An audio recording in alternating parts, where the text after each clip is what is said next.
Fresh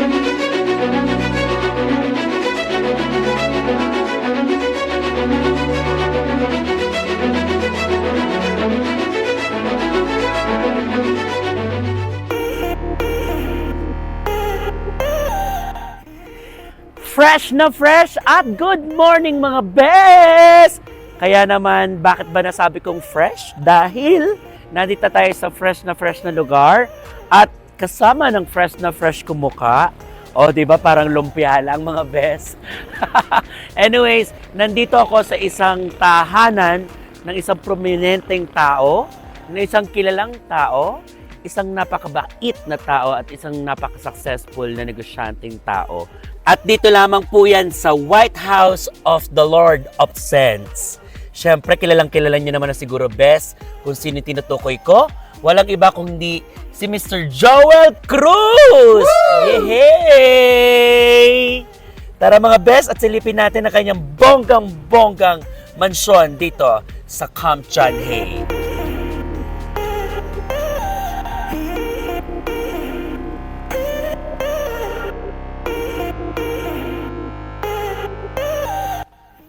Mga best, nandito ako sa isang area kung saan papasilip ko sa inyo. Ito yung playground na kung saan ma-enjoy ng family ninyo. Because dito sa side na to, meron silang half-court basketball na ring. Yan, pwede maglaro. Mga tatay, mga tito, mga bagets, kahit sino pa man.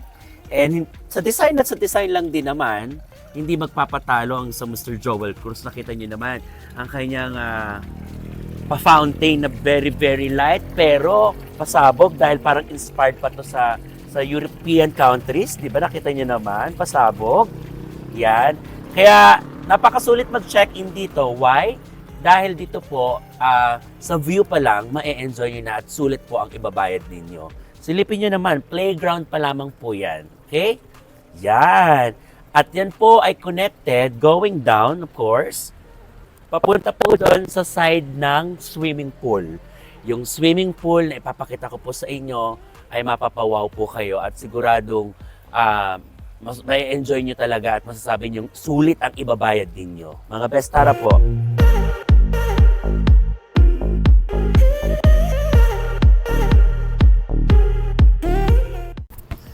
Oh, di ba? May palibreng bola pa sila kasi napakasarap maglaro dito kasi fresh. Kahit pagpawisan ka ng bongga or kahit anong oras ka maglaro. Ang sarap! Ay! Ah! Ang galing ko naman doon! Yan, so ito pa yung playground nila na kung saan napapalibutan ng bonggang pine trees at ng iba-ibang klaseng puno at halaman na fresh ang hangin. Kaya dito pa lamang talagang ma-enjoy nyo na ang pag-i-stay nyo dito. So, tara mga best sa swimming pool side.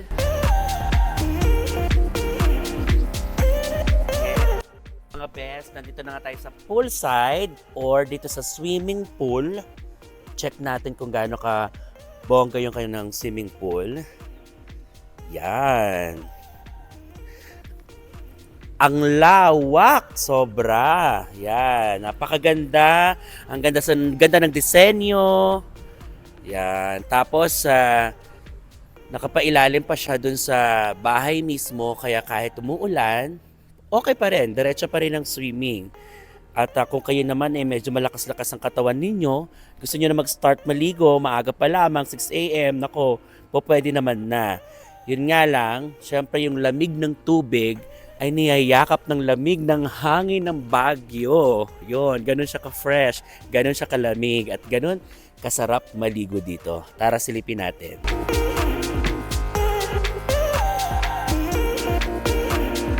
Yan. So, talagang pangpamilya po ito mga best ha, dahil nakita ko po, meron sa side na yon, pwede ang mga kids, kasama ang mga parents, ang family, dito naman sa side na medyo malalim-lalim, sa gusto mag-swimming na medyo malalim-lalim. Take note again mga best, itong swimming pool na to ay libre na po sa amenities na babayaran nyo po kapag nag-check-in kayo. So libre na po ito, unlimited swimming na po ito mga best, kaya sulit po kung kayo ay mag-i-stay at magbabakasyon po dito sa White House of Lord of Sense. kasama ng mga sisters kong flowers na napakaganda at nakalagay sa aking tenga. Pupunta naman natin tong ibang side na to para makita natin yung ibang mga rooms na pinaparent po ng White House. Tara mga best, let's go! Sa side na to, may mga ilang rooms na good for 4 packs. And alam ko meron din po silang 2 packs or per couple or yung mga mag-aasawa or pangdalawahan. Available din po yan mga rooms na yan dito sa side na to. And hindi na rin kayo magwo-worry sa pagdadala ng sasakyan kasi sa lawak po nito, napakalaking parking para sa mga sasakyan nyo. So kahit gaano kalaking sasakyan nyo, pasok na pasok po sa parking na to. At nakita nyo naman, katulad ng sinasabi ko, ambience pa lang, sulit na po yung bayad ninyo. Look!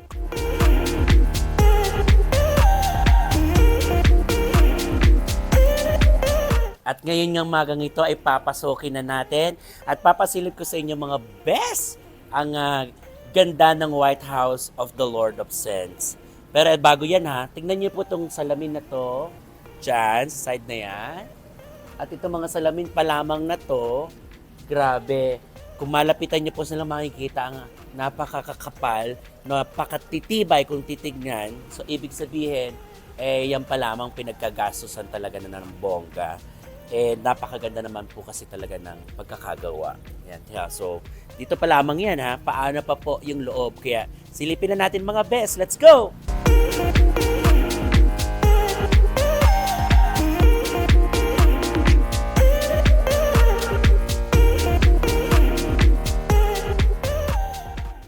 Sa bungad pa lamang malalaman at makikilala niyo na talaga kung sino ang may-ari ng White House dahil ang kilalang pabango dito sa Pilipinas at kumalat na rin sa buong mundo yung bango nito, syempre, ang aficionado.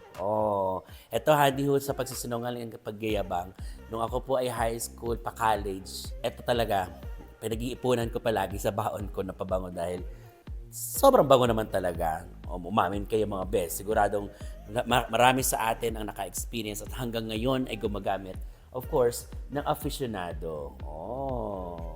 Alam mo yung paborito ko amoy ng aficionado hanggang ngayon. Swerte naman natin dito. At swerte nyo kung nag-check-in kayo kasi may pa-tester agad ang aficionado. Ito yung paborito ko dati pa, F35. Mayroon F35. Yan. Ang aficionado by, of course, Sir Joel Cruz.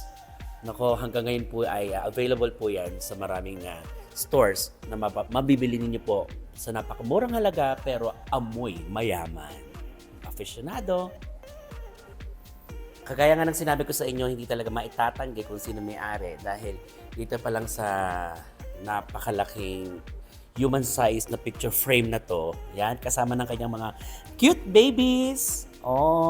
Di ba? Ganda-ganda. So, kitang-kita niyo na agad kung sino may-ari ng White House of the Lord of Saints.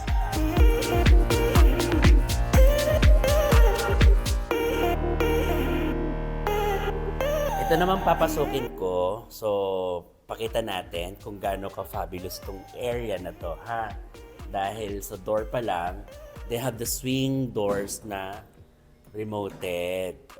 Side by side yan Wow! Shala! Diba? Pintuan pa lang. Grabe, magkano na kaya inabot niyan? So, check natin mga besh yung pinakaloob. Kung pintuan pa lang, gano'n na kabongga, panigurado pong yung loob nito pasabog na pasabog. Let's see!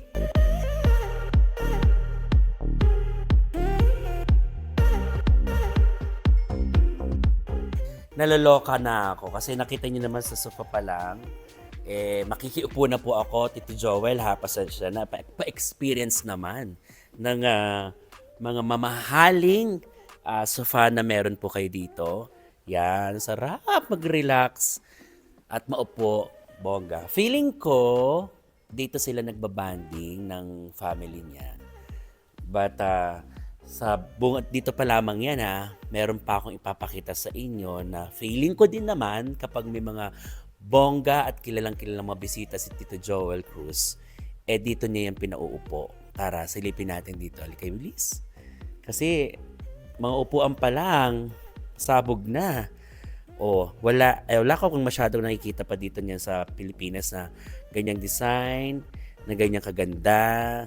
May cover po yung mga upuan.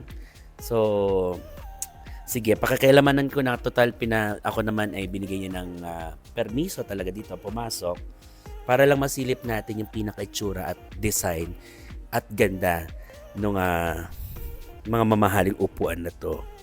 Grabe. 'Di ba? Ito. Tapos yung sabi ko ngayon, mga salamin. Ang kakapal, ang lalaki. Panalo. At siguro dito sila mag-breakfast, mag-dinner, mag-lunch, mag-meeting. Yan. Napaka-presko kasi nakikita na sa labas yung view, yung ambience ng paligid kasi puro salamin po siya na clear at nakikita sa labas. Panalo. Hindi po ako mahusay sa ng mga materyales yung mga kahoy-kahoy din. Pero sigurado po ako parang atong perlas, ewan ko ba, ang ganda. Sosyal na sosyal. At ang mga kortina, panalo, ganda ng design, ang ganda ng pagkakagawa, ang bongga-bongga. Kaya again, lagi kong uulit-ulitin sa inyo, napakasulit po kung mag-check-in kayo or mag-staycation or magbabakasyon po kayo dito po sa White House of the Lord of Saints sa Camp John Hay sa Baguio. Reception pa lamang yan reception area pa lamang yan, pero pakita natin kung gaano nakabongga at kalawak sa mga best natin, pakita natin kung gaano kabongga. Yan.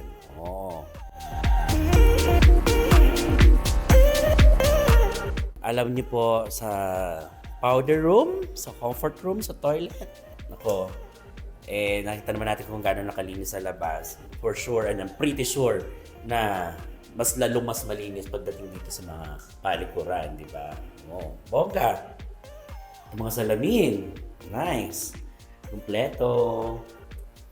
Malinis, sobrang linis. Sure naman ako dyan. Yan. So, may panglalaki at pangbabae para sa waiting areas sa mga mag-check-in. Etong stairs na to, connected na po yan sa swimming pool. Poolside, sa ground floor. Yan stairs na yan. Ito namang stairs na to, connected sa third floor.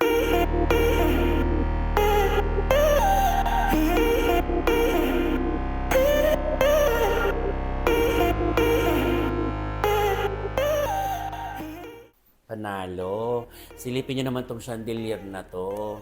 Siguradong ito pa lamang, mabubusog na po yung mata ninyo. And si tsura pa lamang, napakalaki, napakahaba. Ako po naka-check at nag-try na ako mag-check ng chandelier kasi medyo may hilig din ako sa chandelier. Though ang bulsa ko walang kahiligan at kakayanan bumili ng chandelier. Naka-check na ako ng ilang mga ganyan, pero yung maliliit pa lamang magkano na halaga. How much more pa po ito na halos kapantay na po ng buong building, ng buong bahay. Kakaloka. Tito Joel, panalo. Yun ang mga best. Nandito tayo sa third floor na kung saan nandito yung maraming rooms. At ipapasilip ko din sa inyo yan. Kaya standby lamang po kayo dyan. Ngayon, aakyatin naman natin ng rooftop. Ngayong magang to, para pakita ko sa inyo kasi ang rooftop po ay pinarerentahan niya rin po para sa kahit anong klaseng okasyon. So, silipin natin. Let's go! Grabe, maglakad ka lang dito, yung umakyat ka lang dito. Ay, kitang-kita mo na halos ang kabuuan ng Camp John Hay. Bongga. Yan, so sa lahat na mag-i-event, yung stairs na nilakaran natin, magagamit niyo po yun. Magagamit po sa inyo yun, going here dito sa rooftop, na ito nga po yung sinasabi ko sa inyo, na pwede nyo rentahan sa kahit anong klaseng okasyon. Yan, ganyan siya kalawak. Sa maga, sa gabi, kahit anong oras at kahit ano pong okasyon. Napakalaki po ng rooftop na yan. Rooftop area na yan para sa mga magre-rent ng kahit ng klaseng okasyon dito po sa White House.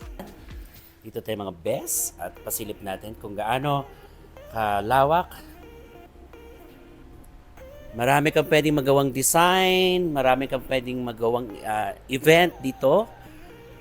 Yan. Meron pa silang golf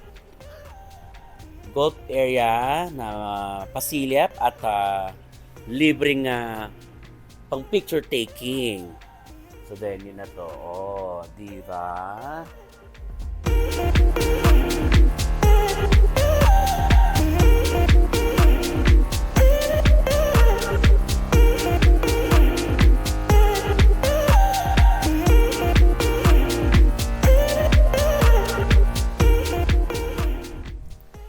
Alam niyo mga best, ang ikinapapasalamat ko ay nagkaroon ako ng kaibigan na Mr. Joel Cruz na may-ari ng White House of the Lord of Scents.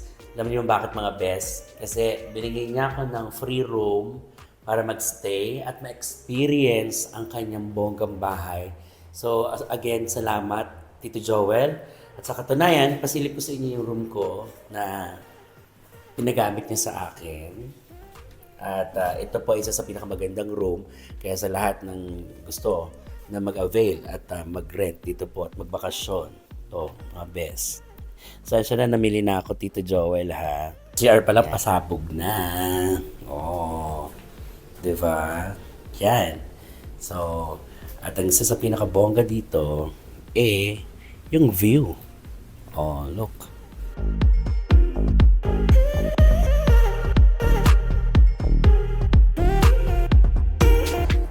Sarap, refreshing, relaxing. Kaya mga best, again, mag-check-in, magpa-book, magpa-reserve na kayo dito sa White House of the Lord of Scents. Dito po yan sa Camp Chanhain, sa Baguio City.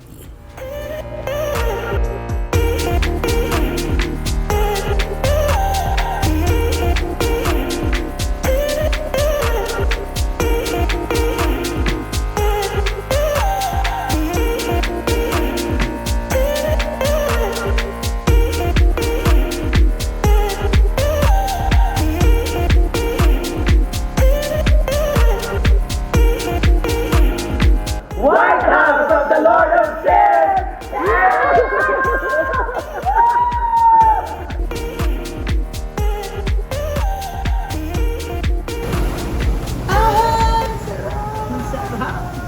Ang sarap dito. Dapat dito na. Pwede pala dito maglumugan. Yes, pwede dito magsabo-sabo. Hello, Becky Bello, ang best ng bayan. Welcome sa aming White House of the Lord of Scents, boutique hotel dito sa Camp Chanhain, Baguio City. Mag-enjoy ka dyan at maraming salamat sa pagbisita. Bye! Ayan mga best, napasilip ko na sa inyo ngayong maga at araw na ito yung mga ilan sa mga kagandahan ng parte ng bahay ni Tito Joel Cruz. So, mamayang gabi, pasisilip ko pa ang mas marami pang ganap. Kaya makikita nyo siya kung ano ang kagandahan nito sa umaga at ano rin ang kagandahan nito sa gabi. And good news mga best, dahil meron ako mga bisita mamayang gabi na mga tiga Vice Comedy Club at papasilip ko sa kanila at papakita ko sa kanila kasama ninyo yung kagandahan ng White House of the Lord of Scents.